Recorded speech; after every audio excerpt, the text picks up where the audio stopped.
नमस्कार, आप देख रहे हैं सेहत की बात अमर उजाला के साथ और मैं हूं आपके साथ डिम्पल्स रोई। आज हमारे स्टूडियो में मौजूद हैं डॉक्टर योगिता करवल, स्त्री रोग विशेषज्ञ, जिला अस्पताल मेरठ। डॉक्टर साहिबा, आपका अमर उजाला पर बहुत-बहुत स्वागत है। धन्यवाद। आज हम बात करने वाले हैं कुछ ऐसे विषयों के, महिलाओं की सेहत के विषयों को लेकर, चाहे वो पीरियड संबंधी परेशानियां हो या फिर उनके हार्मोन से संबंधित परेशानियां हो या फिर पीसीओडी हो या फिर अन्य समस्याएं हों। तो मैम, मुझे लगता है कि हमें सेगमेंट को बहुत बेसिक लेके चलना चाहिए कि जो बिल्कुल। आम बिल्कुल महिलाएं हैं, बेटियां हैं, उनको किस-किस तरीके की समस्याएं इन दिनों में बहुत ज़्यादा कॉमन देखने में आ रही हैं। तो मुझे लगता है कि हमें इससे शुरुआत करनी चाहिए। जी।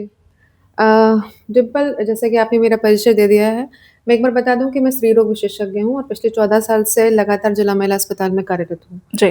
जैसा कि आप पूछ रहे हैं कि आजकल जो समस्याएँ जो हम लोग आम तौर पे देख रहे हैं, हुँ, अ, हम इसको 2 सेक्शंस में डिवाइड कर लेते हैं। जी। एक ऑब्स्टेट्रिक प्रॉब्लम्स हुँ, यानी हुँ। कि जो गर्भावस्था संबंधित समस्याएँ हो सकती हैं और एक जो बच्चियाँ हैं या जो नॉन प्रेग्नेंट महिलाएँ हैं हुँ, उनके हुँ, हुँ। विषय में। हुँ। जैसे कि आपने सुना होगा पॉलीसिस्टिक ओवेरियन सिंड्रोम, जी, जी, जी। पीसीओएस पीसी जिसको हम जी, जी, जी। सामान्यतः बोलते हैं, फाइब्रॉइड रसोली की समस्या, हुँ, हुँ। एंडोमेट्रियोसिस, हुँ, हुँ। आजकल बहुत ज़्यादा एसटीआई की समस्याएँ हैं, चाहे सेक्सुअली ट्रांसमिटेड यानी कि यौन संक्रामक रोग। जी, ये जी। गायनेकोलॉजिकल एलिमेंट्स हैं जो आजकल बहुत ज़्यादा प्रेवलेंट है। हुँ। और अगर हम ऑब्स्टेट्रिक कॉम्प्लिकेशंस के बारे में बात करें तो ऑब्स में अ, जैसे कि प्री टर्म लेबर ओके।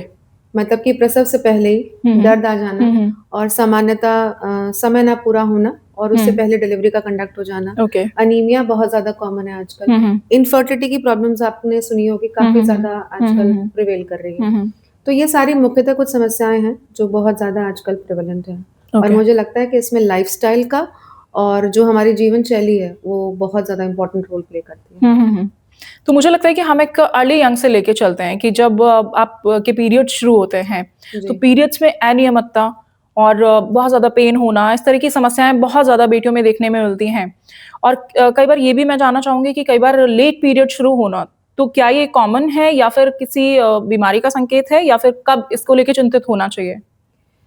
देखिए जैसे आप बात कर रही हैं माहवारी संबंधित जो समस्याएँ जी, जी, जी। आजकल फेस करते हैं, तो पहली बात तो ये कि मेंस्ट्रुअल हेल्थ के बारे में हम जान लें। हुँ, हुँ। यानी कि अगर हम इसको टेक्निकल भाषा में जैसे अगर हम इसको डॉक्टरी भाषा में कहें तो बेसिकली एक फिज़िकल, सोशल हुँ, वेल-बीइंग होना जब एक हुँ। महिला पीरियड को गो थ्रू कर रही है। हुँ, हुँ। तो ऐसी स्थिति के अंदर जो आजकल देखा जा रहा है जैसे पहले मैंने कहा कि लाइफ़स्टाइल जो है, लाइफ़स्टाइल हार्मोनल इन्फ्लुएंसेस बहुत ज़्यादा रोल प्ले करते हैं। हुँ, हुँ। हमारा डाइटरी, हमारा खान-पान कैसा है, हुँ। कितना तनावग्रस्त आजकल हम रह रहे हैं। हुँ, हुँ, डिजिटल हुँ। ओवरलोड भी एक बहुत बड़ी समस्या है हुँ। जिसकी वज़ह से महीने जो हैं आजकल इर्रेगुलर हो रहे हुँ, हैं। हुँ। अब महीना अगर मान लीजिए सपोज़ इफ कोई बच्ची है जिसे जब अटेन कर लेती है हुँ, प्यूबर्टी, हुँ। तो महीना आना शुरू हो जाता है जिसको हम हुँ। बोलते हैं मेनार्की। हुँ, हुँ। अब सामान्यतः हर बच्ची को महीना जो है एक पर्टिकुलर डेट पे होता है, एक हुँ, साइकिल हुँ। होती है। अब यदि मान लीजिए महीना जो साइकिल है उससे 7 दिन पहले या 7 दिन बाद आना एक सामान्य ओके, प्रोसेस है। ओके। लेकिन यदि इससे ज़्यादा हुँ, कोई हुँ। डिस्क्रिपेंसी होती है तो फिर ये एक संकेत है कि हमें एक बार दिखाना डॉक्टर चाहिए। से मिलना चाहिए अगर बिल्कुल। 1 हफ्ते से ज़्यादा या हाँ, लेट हो रहे हैं।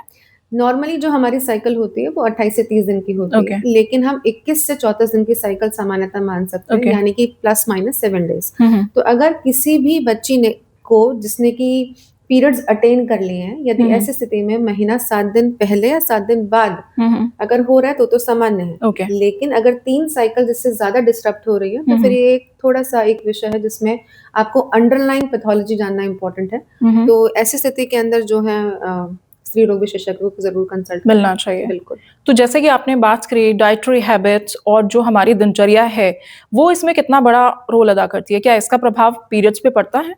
बिल्कुल। देखिए जैसा खान-पान हम करेंगे हुँ, या हुँ। जिस तरीके की जीवन शैली हम आजकल जी रहे हैं, उसमें तनाव बहुत ज़्यादा है। हुँ, हुँ। तो ऐसी स्थिति के अंदर सब चीज़ें जो है हार्मोन बेस्ड हैं। हुँ। हार्मोनल इन्फ्लुएंसेस बहुत ज़्यादा अफ़ेक्ट होते हैं, एडवर्सली अफ़ेक्ट होते हैं यदि हमारा स्लीप पैटर्न डिस्टर्ब है, हुँ। अगर हमारा डाइटरी इंटेक ठीक नहीं है, अगर हम चाय का अत्यधिक सेवन कर रहे हैं, सॉल्ट का बहुत ज़्यादा ओके। सेवन कर रहे हैं, तो ऐसी स्थिति के अंदर हमारे जो न्यूरोट्रांसमिटर्स होते हैं, हुँ, यानी हुँ। कि जो बेसिकली ये केमिकल मैसेंजर होते हैं, जो एक संकेत देते हैं अच्छे हार्मोन्स जो हमारी साइकिल के लिए इम्पोर्टेंट हैं। तो एस्ट्रोजन, प्रोजेस्टेरॉन कुछ सर्टेन हार्मोन्स होते हैं, अगर इन्हीं का लेवल मतलब गड़बड़ा जाता है तो ऐसी स्थिति के अंदर अनियमितताएं आना सामान्य है। ओके। तो मैं सभी बच्चियों से अनुरोध करूंगी कि खान पान के ऊपर विशेष ध्यान दें और तनावग्रस्त जीवन को थोड़ा सा अवॉइड करें। तो मुझे लगता है कि पीरियड संबंधित समस्याएं जो हैं वो यूजुअली लाइफस्टाइल मॉडिफिकेशन से ठीक हो जाती हैं। लेकिन यदि जैसे मैंने पहले ही बताया, अगर अनियमितता 7 दिन से ऊपर बहुत ज़्यादा साइकिल्स डिस्टर्ब हो रही है, तो फिर आपको एक बेसिक इवैल्यूएशन कराना बहुत इंपॉर्टेंट है कि कारण क्या है। जैसे कि आजकल बच्चियों के अंदर पॉलीसिस्टिक ओवेरियन सिंड्रोम बहुत ज़्यादा कॉमन है, तो पीसीओएस की समस्या बढ़ रही है, तो ऐसी स्थिति के अंदर एक बार आप आइए और ज़रूर दिखाइए। ओके। इसमें मैं एक चीज़ और ऐड करूँगी, जैसे आपने चाय और सॉल्ट की बात की है, तो ये कितने मात्रा में बहुत ज़रूरी है? मतलब मान लीजिए कि किसी को बहुत चाय का शौक होता है, किसी को चाय बहुत नहीं पीते हैं, या फिर कुछ लोग नमक बहुत खाते हैं, तो कितना ज़रूरी है कि कितना इसका कोई नॉर्मली हम जैसे हम नॉर्मल अगर अब डे टू डे रूटीन के बारे में बात करें तो 10 से 12 ग्राम हमारा सॉल्ट ऑन एन एवरेज रहता है। लेकिन अगर हम अत्यधिक, जैसे कैफीन है, caffeine is basically a stimulant actually, तो ये बेसिकली हार्मोन को इन्फ्लुएंस करता है, जिसकी वजह से ये जो डिस्क्रिपेंसीज होती है वो देखी जाती है। तो ये एक नॉर्मल एक लाइफस्टाइल का एक तरीका है कि जैसे आप सुबह जल्दी उठिए, घूमिए फिरिए, तनावग्रस्त कम रहिए और डाइटरी मॉडिफिकेशन कीजिए, तो इससे बेहतर हो जाती है चीज़ें। ओके। पीरियड्स के दौरान कई बार बोला जाता है चाय पीना, कॉफी पीना या फिर चॉकलेट्स खाना, तो क्या ये भी chocolates, as far as chocolates are concerned, chocolates जो होती हैं ये तो बेसिकली अच्छी चीज़ है बिकॉज एंडोर्फिन्स रिलीज कराती है। और मैंने जैसे पहले बताया कुछ सर्टेन हार्मोन्स होते हैं, जैसे मैं बात करूँ अगर एस्ट्रोजन की, तो एस्ट्रोजन जो हार्मोन है ये बेसिकली मूड स्टेबलाइजर होता है। तो चॉकलेट्स जो होती है वो बेसिकली एंडोर्फिन्स रिलीज कराती है और as a result you will feel good. Progesterone hormone जो होता है वो बेसिकली कामिंग इफेक्ट लेकर आता है ना। तो जो चीजें हम ले रहे हैं अगर वो पॉजिटिव इम्पैक्ट डाल रही हैं तो स्वाभाविक तौर पे उनका लेना अच्छा है। ओके जी, ठीक है। अभी हम बात करेंगे मूड स्विंग्स, अभी एक वर्ड आ रहा था, तो पीरियड्स के दौरान मूड स्विंग्स होना बहुत कॉमन ऐसे माना जाता है, और ये एक ट्रेंड सा भी हो गया कि मूड स्विंग्स हो रहे हैं तो may be cause of period. तो मूड स्विंग्स होना क्या है, और ये इसको चिंतित होना चाहिए, या फिर बहुत ज़्यादा मूड स्विंग्स होना, इसको किस तरीके से आप देखते हैं? देखिए मूड स्विंग्स, वैसे तो बेसिकली मैं गायनेकोलॉजिस्ट हूँ, लेकिन मूड स्विंग्स तो जितना मैं समझती हूँ, मूड स्विंग्स का मतलब ये है कि अगर आपका जो व्यवहार है, फॉर एग्जाम्पल अगर आप सामान्य हैं, ठीक है, खुश हैं, और आप एकदम से सडनली इंटेंस, अगर आपका इमोशनल इंस्टेबिलिटी हो रही है, यानी कि प्रसन्नता से आप अचानक दुखी हो जा रहे हैं या गुस्सा हो जा रहे हैं और कोई कारण नहीं समझ पा रहे हैं कि आप क्यों, तो मेरे हिसाब से इसको ही हम मूड स्विंग्स बोलते हैं। यही मूड स्विंग्स हैं।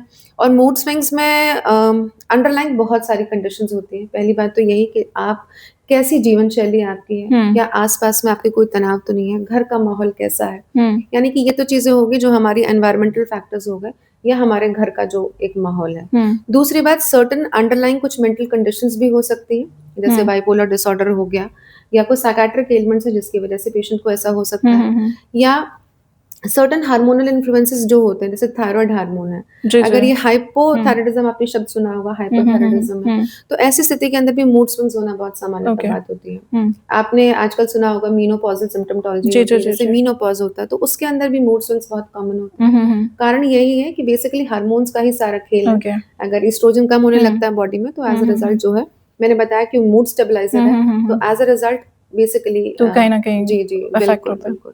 ओके।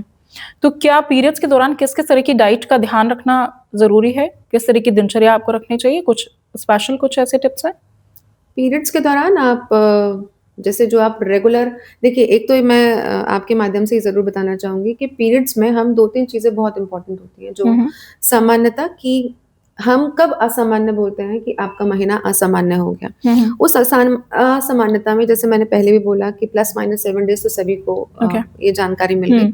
अब डिक्रीज इंटरवल एक शब्द होता है कि आपका महीना, फॉर एग्जाम्पल जैसे किसी भी बच्ची को या किसी भी महिला को, फॉर एग्जाम्पल महीना 1 तारीख को आया, तो हम सामान्यतः अगर साइकिल रेगुलर है तो हम 1 तारीख ही मान के चलते हैं, उसमें +-7 डे का वेरिएशन कर सकते हैं।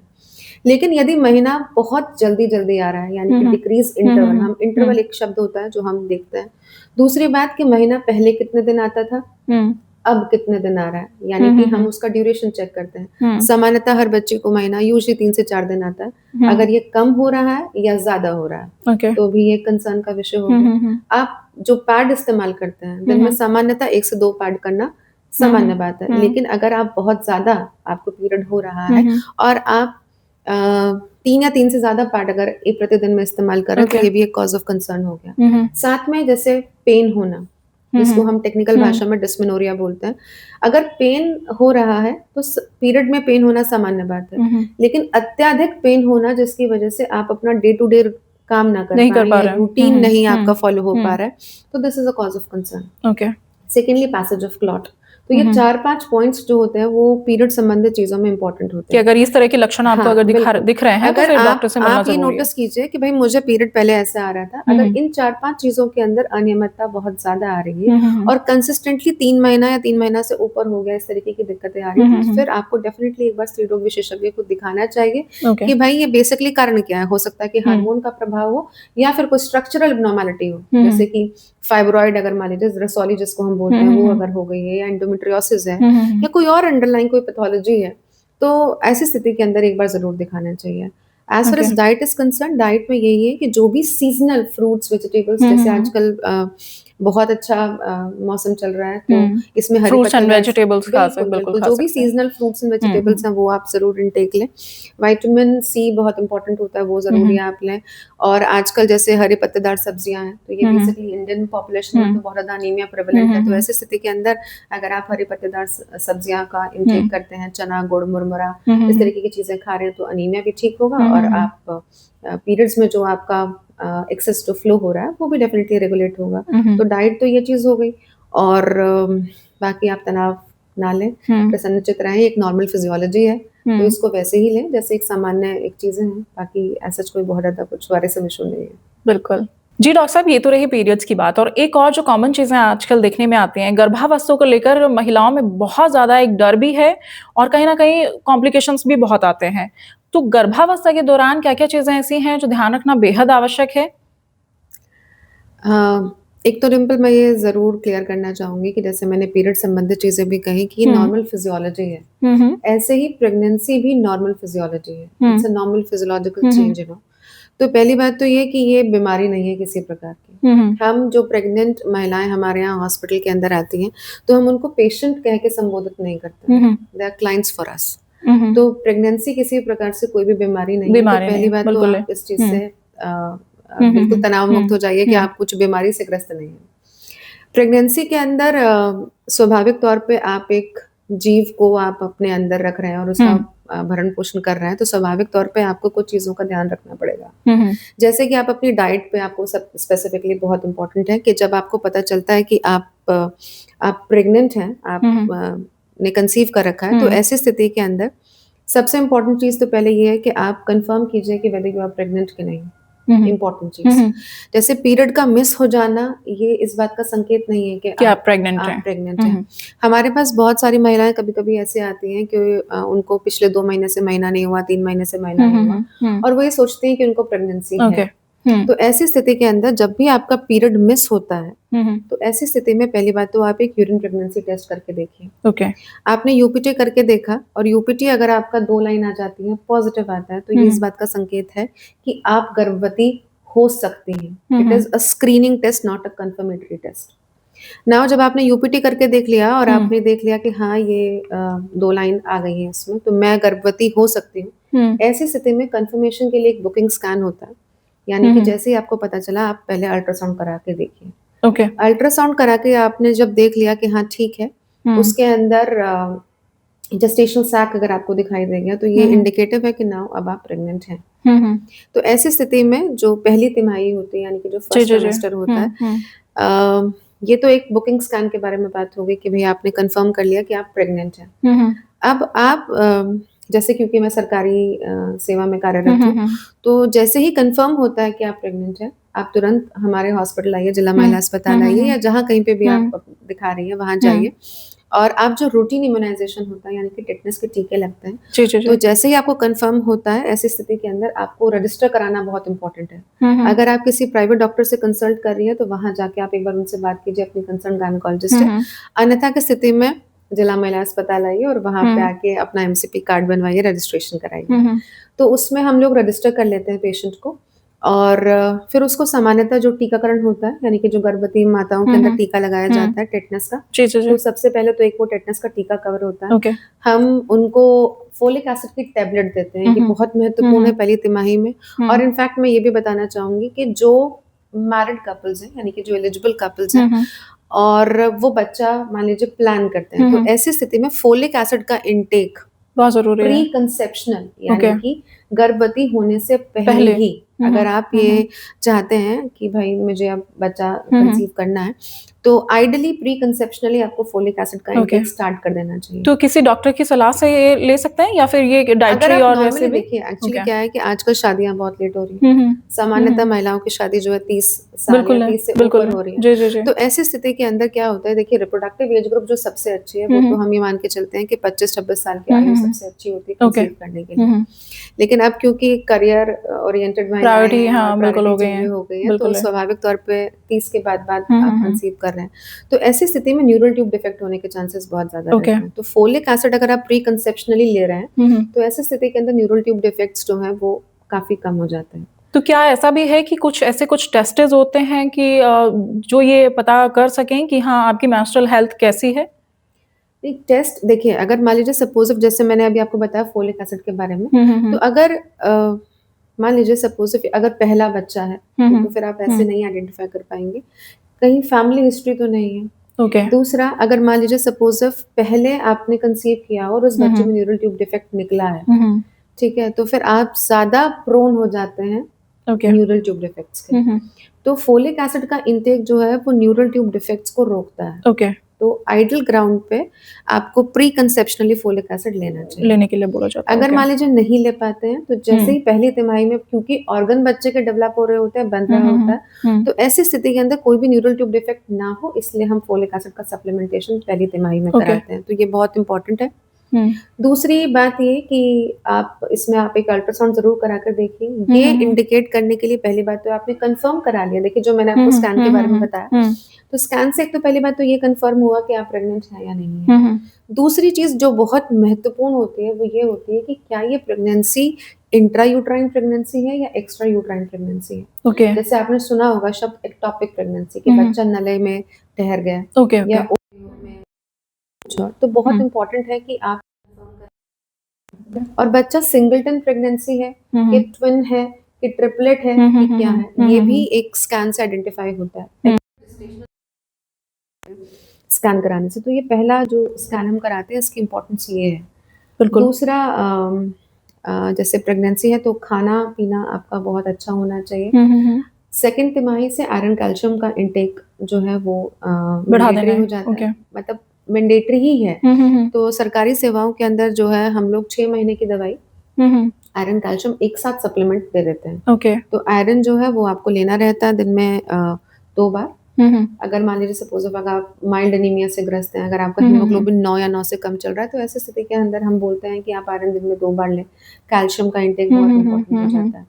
और एक मैं ये जरूर कहूंगी कि लेवल 2 का स्कैन जरूर कराएं। सेकेंड ट्राइमेस्टर में आप आते हैं 18 से 22 हफ्ते पे एक लेवल 2 का स्कैन होता है जो किसी भी प्रकार की आनुवांशिक विकृति के बारे में बच्चे आपको बताता इन्फॉर्म करता है। बिल्कुल ये बहुत इंपॉर्टेंट है। और अगर मान लीजिए कोई ऐसी विकृति बच्चे के अंदर है जो अनसस्टेनेबल विद लाइफ है, और वो क्योर की जा सकती है, क्योर नहीं, मतलब मान लीजिए सपोज किसी बच्चे के अंदर कोई डाउन सिंड्रोम से ग्रस्त बच्चा है या कोई ऐसी बीमारी है जिससे ये बच्चा आगे सस्टेन ही नहीं कर पाएगा, या कुछ ऐसी विकृति है बच्चे में जो बहुत ही डेंजरस है माँ के लिए, तो फिर ऐसी स्थिति के अंदर हम अबॉर्ट करेंगे उस बच्चे को, क्योंकि माँ हमेशा प्रायोरिटी पे रहती है। जी बिल्कुल। और जैसे कि आप सरकारी सेवाओं से जुड़े हैं, जिला अस्पताल में आप विशेषज्ञ हैं, तो सरकारी सेवाओं के बारे में भी मुझे लगता है कि हमारे दर्शकों को हमें जानकारी देनी चाहिए कि गर्भावस्था के दौरान क्या कुछ ऐसी सरकारी सहायताएं भी मिलती हैं, दी जाती हैं?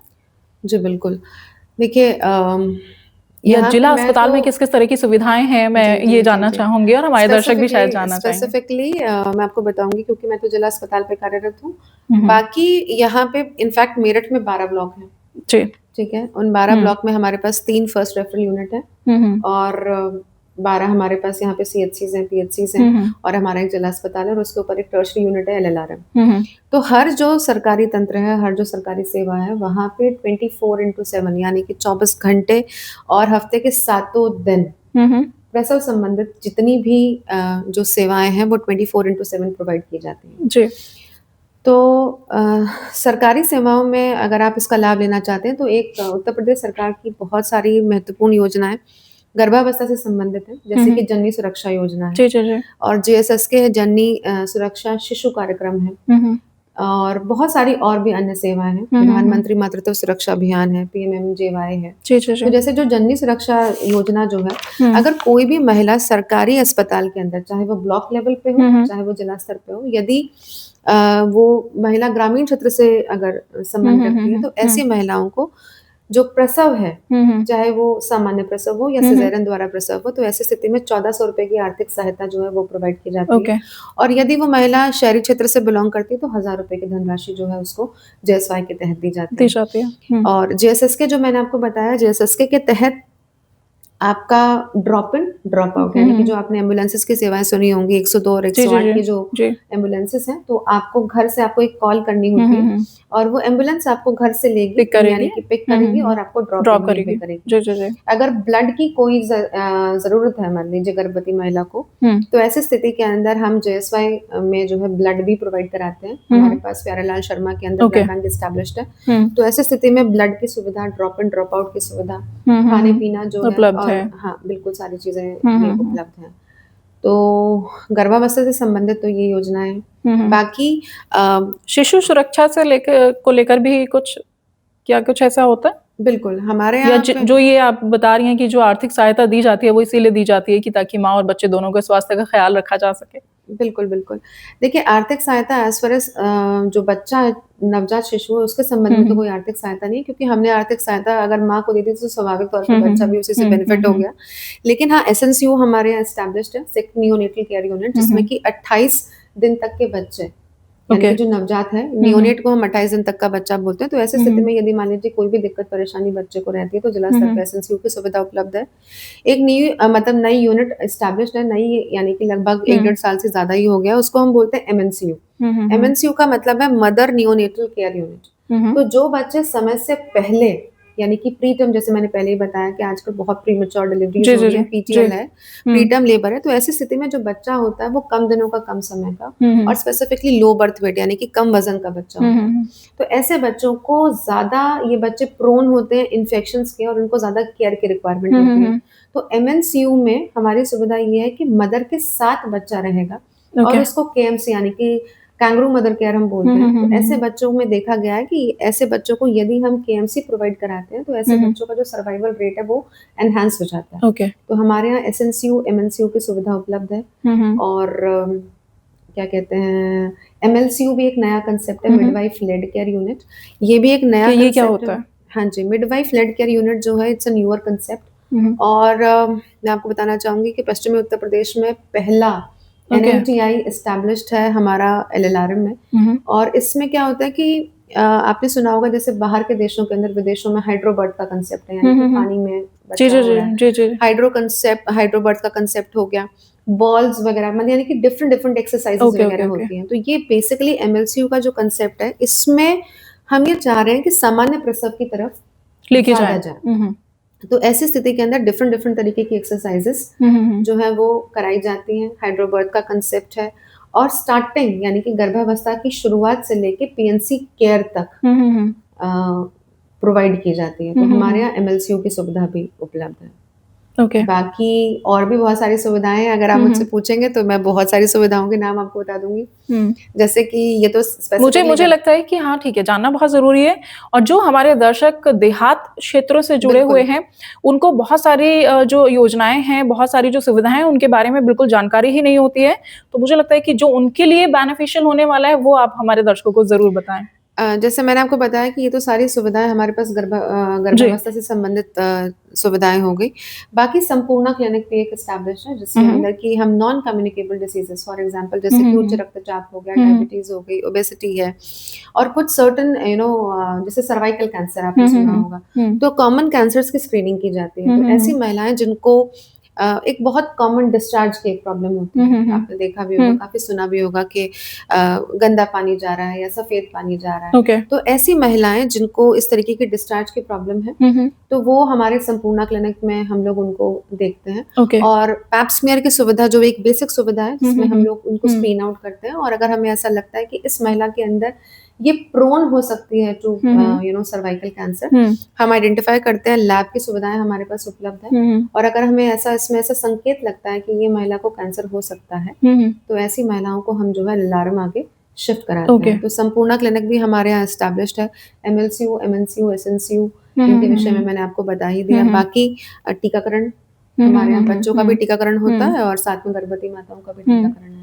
तो ये सारी महत्वपूर्ण योजनाएँ हैं और मैं आपको अमर उजाला के माध्यम से ये ज़रूर कहना चाहूँगी कि स्पेसिफ़िकली जो देहात क्षेत्र की महिलाएँ हैं, वो जिला महिला अस्पताल ज़रूर आएँ और हमारी सेवाओं से लाभान्वित हों। हुँ।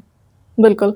तो एक चीज़ और जो बहुत कॉमन होती जा रही है कि जब आप प्रेग्नेंट होते हैं तो सामान्य प्रसव बहुत कम होता जा रहा है।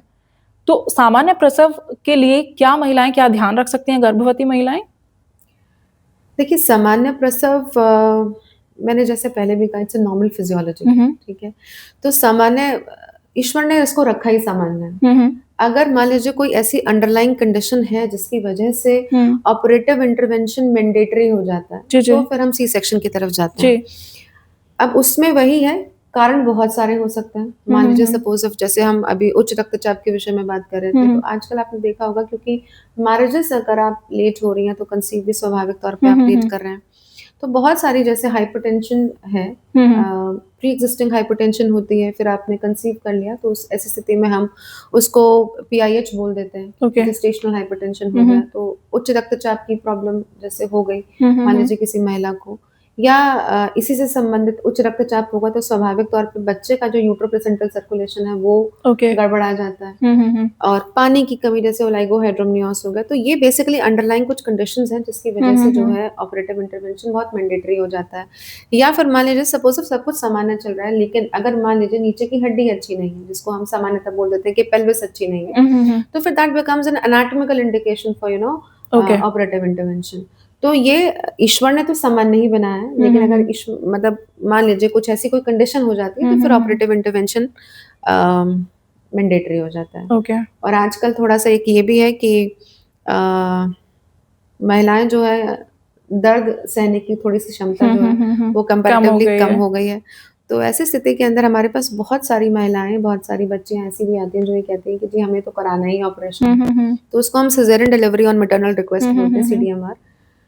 तो ऐसी स्थिति में ये भी बट एक वही वही मैं जानना चाह रही थी कि एक ट्रेंड सा चल गया है कि सिज़ेरियन बहुत एक कॉमन सा हो गया है। लोगों को लगता है ये ईज़ी है, तो क्या ये ईज़ी है? नहीं, बिल्कुल ईज़ी नहीं है, ऐसा नहीं है कि हुँ। ईज़ी है। देखिए मैं सभी लोगों से निवेदन करूँगी कि अगर कोई इंडिकेशन नहीं है, तो हुँ। ऑपरेटिव इंटरवेंशन कभी नहीं होनी चाहिए। हुँ। ये एक सामान्य प्रक्रिया है, ईश्वर ने बनाया ही ऐसा है, तो नॉर्मल डिलीवरी की तरफ हमारा फ़ोकस ज़्यादा होना चाहिए। हुँ, हुँ। लेकिन हाँ, अगर कोई ऐसी कंडीशन है जो कि ऑपरेटिव इंटरवेंशन को मैंडेटरी करती है, हुँ। तो तब इस ऐसी तरफ स्थिति जाना में चाहिए। दोनों का, हुँ, हुँ। जच्चा-बच्चा दोनों का ख़्याल रखते हुए हुँ। हमें इस चीज़ पे एडमेंट नहीं होना चाहिए। देखिए दोनों सिनेरियो होते हैं, हुँ। कभी-कभी क्या होता है हम बहुत समझाते हैं कि नहीं भई इसमें ये दिक्कत परेशानी है और आप ऑपरेशन करा लीजिए। हुँ, हुँ, कभी-कभी हुँ। उनकी जो भारतीय सिनेरियो है तो उसमें हमें सास का कंसेंट लेना भी बहुत जी, जी, इम्पोर्टेंट जी, हो जाता है। जी। तो कभी-कभी ऐसा होता है वो कहते हैं कि नहीं जी हम तो सामान नहीं हुँ। कराएँगे। तो कभी-कभी लॉसेस भी हम लोगों ने देखे हैं। ओके। तो यही है कि आपके दिमाग में कि प्री कंसीव्ड नोशन नहीं होना चाहिए कि हम हुँ, हुँ। सिज़ेरियन ही हुँ, हुँ। कराएँगे। जैसा आपका डॉक्टर सजेस्ट कर रहा है, ठीक है, आप कृपया करके उसको फ़ॉलो कीजिए और सही चीज़ों को मतलब मुझे लगता है कि वो ही प्रोसेस में आनी चाहिए। ओके। एक चीज़ और इसमें मुझे जो दिमाग में आ रही है, मोस्ट ऑफ जो प्रेग्नेंट महिलाएँ होती हैं, उनमें बहुत ज़्यादा चिड़चिड़ापन, मूड स्विंग्स होना या बहुत ज़्यादा गुस्सा आना, रोने का मन करना, इस तरह की भी चीज़ें जो सिम्पटम्स कभी-कभी देखने में आते हैं। तो क्या ये नॉर्मल है या फिर इन पे गंभीरता से ध्यान देना चाहिए?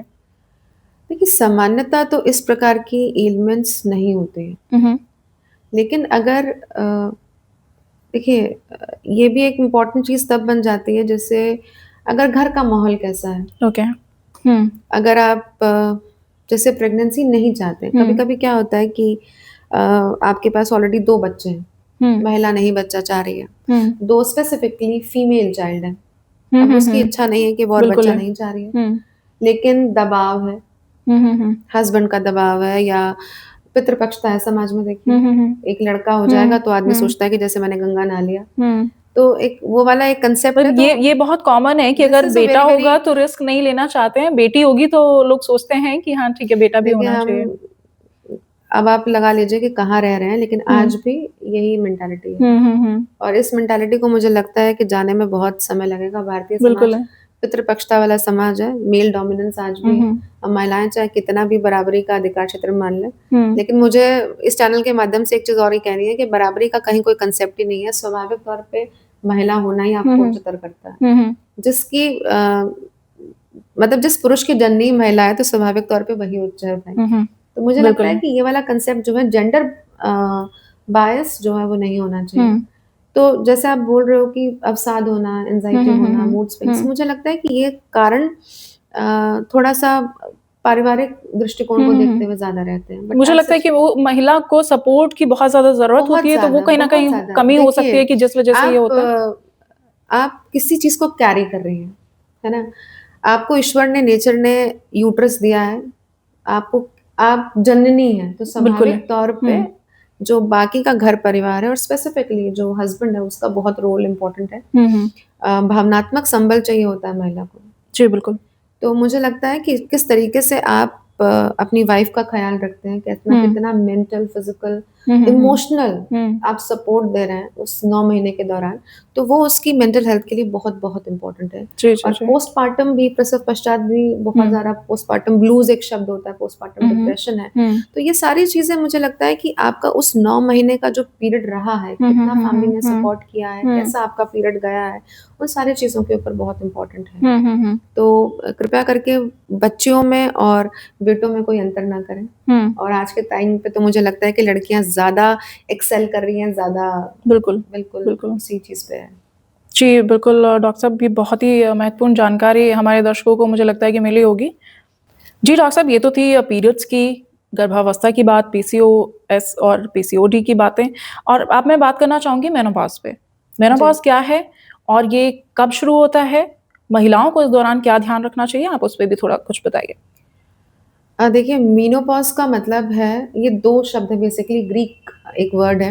मेनोस का मतलब होता है मेंस्ट्रुएशन और पॉज़ का मतलब स्टॉपेज। ओके। तो मेनोपॉज़ इस 2 चीज़ों से मिलके जी, जी, जी। मेनोपॉज़ बना है। तो किसी भी महिला जो कि सामान्यतः 40 या 40 से ऊपर की महिला है, अगर उसको 1 साल यानी कि 12 महीने अगर हो गए हैं और उसको पीरियड नहीं आया है, तो हम ये बोल के चलते हैं, हम ये मान के चलते हैं कि इस महिला ने मेनोपॉज़ अटेन कर लिया है। It's a retrospective diagnosis. मतलब कि एक सा आखिरी बार आपको पीरियड कब आया था? यदि ओके। उसमें 12 महीने ऐड हो गए हैं, तो हम ये मान के चलते हैं कि इस महिला ने मेनोपॉज़ अटेन कर लिया अटेन है। कर लिया है, जी। तो इसमें एक पेरीमेनोपॉज़ल फ़ेज़ होता है और उसके बाद पोस्टमेनोपॉज़ फ़ेज़ होता है। तो यानी कि जब आपने ये पेरीमेनोपॉज़ल फ़ेज़ क्या हुआ कि 40 से पहले, यूजुअली 4 से 7 साल पहले का समय, तो ये पेरीमेनोपॉज़ल हो गया, उसके बाद का पोस्टमेनोपॉज़ल फ़ेज़ पोस्टमेनोपॉज़ है। हो गया। तो जी। मेनोपॉज़ जो है इसमें बहुत सारे जो है चेंजेज़ आते हैं। जैसे मैंने पहले ही बताया कि सर्टेन हार्मोन्स हैं, जैसे कि एस्ट्रोजन एक बहुत इम्पोर्टेंट हार्मोन है। हम पहले बात कर रहे मेनोपॉज़ थे के पीरियड्स के जी, दौरान। जी, जी। जी।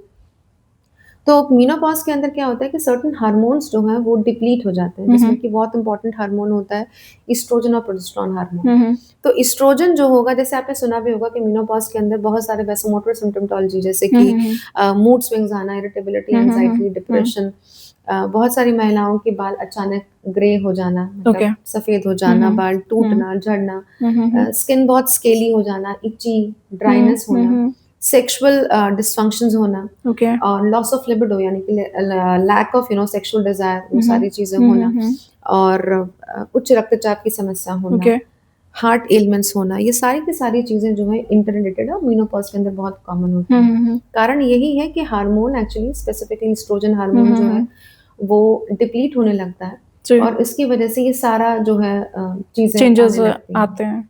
जी, जी। तो मेनोपॉज़ में जैसे कि हड्डियों की समस्या बहुत ज़्यादा कॉमन हो जाती है ओके। मेनोपॉज़ में।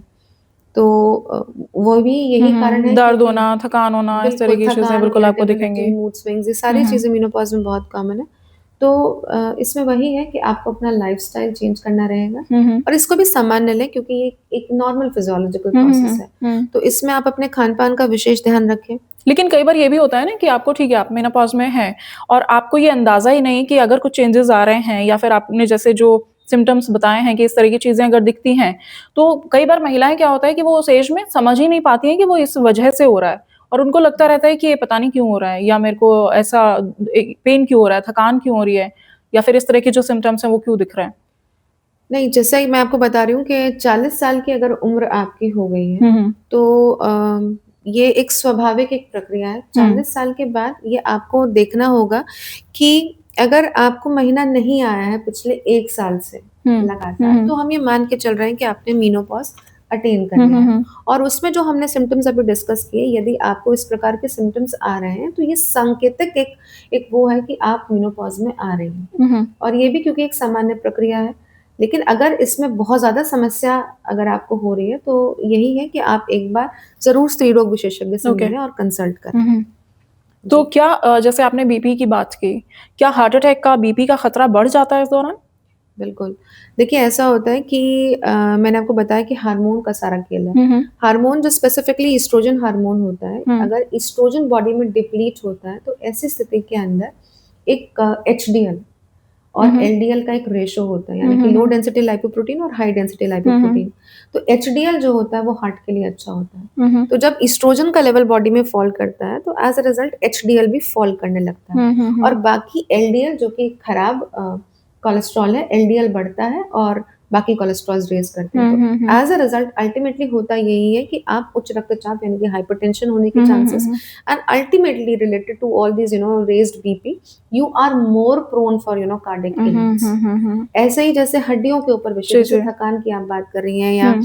हमने सुना होगा ऑस्टियोपोरोसिस जैसे जी, हम जी, जी, बोल देते उसी हैं, पे आने वाली थी ऑस्टियोपीनिया, मैं। बोन डिफेक्ट्स आना, क्योंकि हुँ। एस्ट्रोजन जो होता है एक मेडिकल टर्मिनोलॉजी होती है हुँ, हुँ। ऑस्टियोक्लास्ट, यानी हुँ, कि हुँ। जो हड्डी को तोड़ने वाले जो सेल्स होते हैं। जी, तो जी, जी। अगर जी।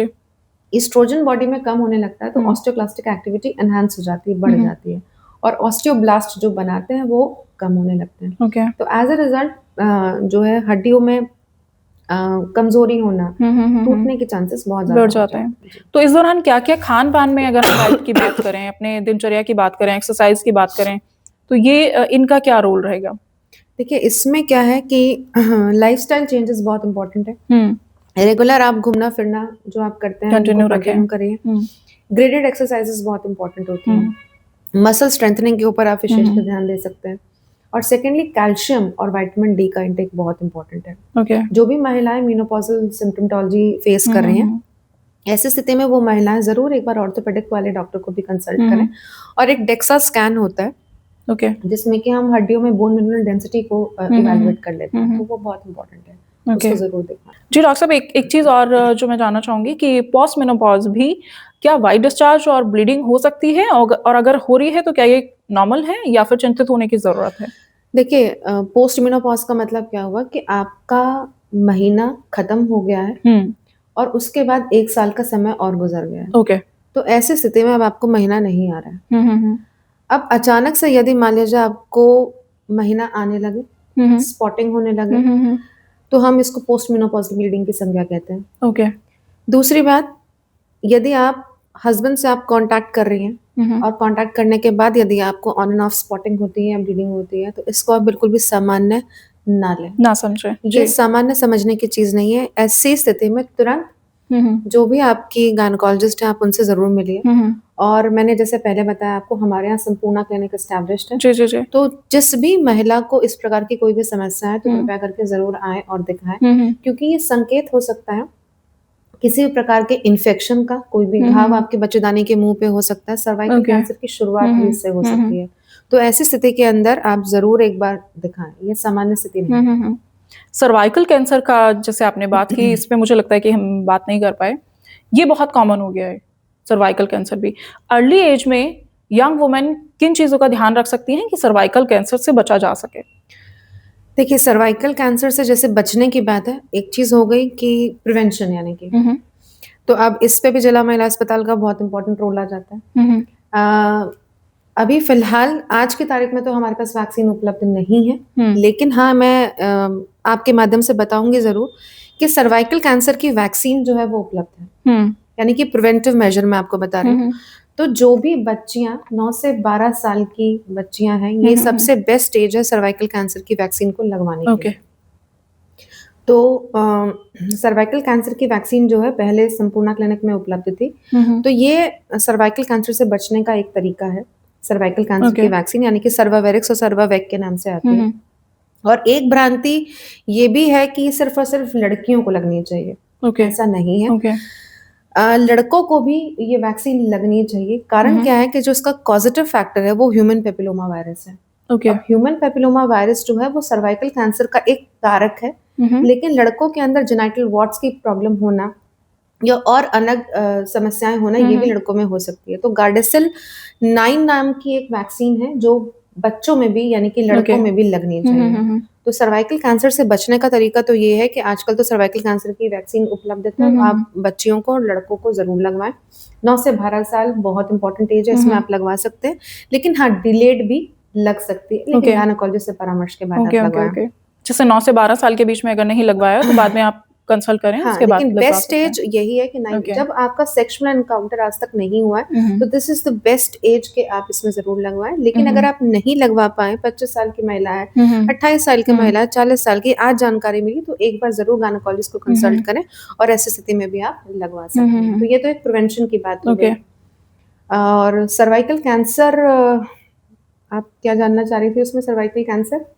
यही था कि उसको प्रिवेंट करने के लिए हम अर्ली यंग हाँ, एज हाँ, में क्या हाँ। ध्यान रख सकते हैं? यही है और हुँ। बाकी सर्वाइकल कैंसर जो है वो मल्टीपल सेक्सुअल पार्टनर है। अगर आप ओके। अपनी हाइजीन का ध्यान नहीं हुँ, रख हुँ। रहे हैं ऐसी स्थिति के अंदर, ह्यूमन पैपिलोमा वायरस जैसे मैंने आपको पॉजिटिव फैक्टर बताया, हुँ, हुँ। सेक्सुअली ट्रांसमिटेड डिसीज़ेज़ हुँ, हुँ, जो हुँ। हैं वो बहुत एक इम्पोर्टेंट रोल जी, प्ले जी, करती हैं। जी। तो सर्वाइकल कैंसर में भी आप जैसे मैंने आपको बताया संपूर्णा क्लिनिक के अंदर हमारे हुँ, पास हुँ, सुविधा हुँ। हुँ, उपलब्ध है। हुँ। तो यदि आपको कोई भी एब्नॉर्मल डिस्चार्ज जा रहा है हुँ, या हुँ, हुँ। ब्लीडिंग की समस्या ऑन एंड ऑफ हो रही है हुँ, या हुँ, आपको हुँ। ऐसा लगता है कि मुझे कोई घाव है तो तुरंत हुँ। आएँ और दिखाएँ।